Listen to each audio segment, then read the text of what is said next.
one of my favourite matchstick puzzles. You take 4 matchsticks and you place them in this formation, forming a cross.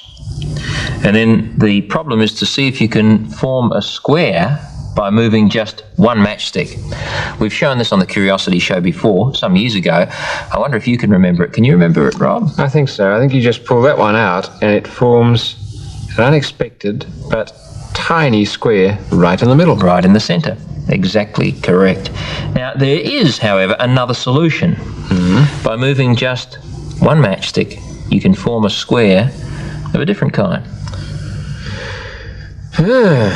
What, up in the air? No. It's I can't see it.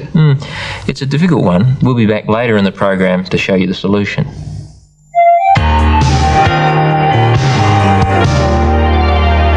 Four matchsticks in the shape of a cross. You're allowed to move just one matchstick and you have to form a square, but it mustn't be that little square in the centre. How do you do it?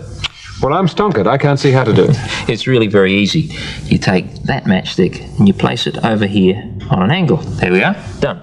Well, how's that a square? Looks nothing like one. What does it look like? Looks like the number 4 to me. It is. Now, how do you get 4? Oh, 2 plus 2, 3 plus 1. What about multiplication?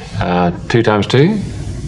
Now when you get a number by multiplying another number by itself, for example, 5 times itself is another number, 25.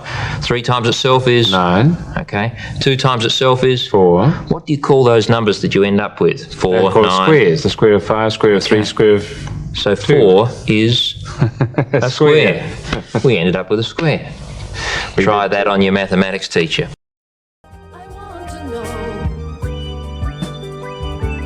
Curiosity.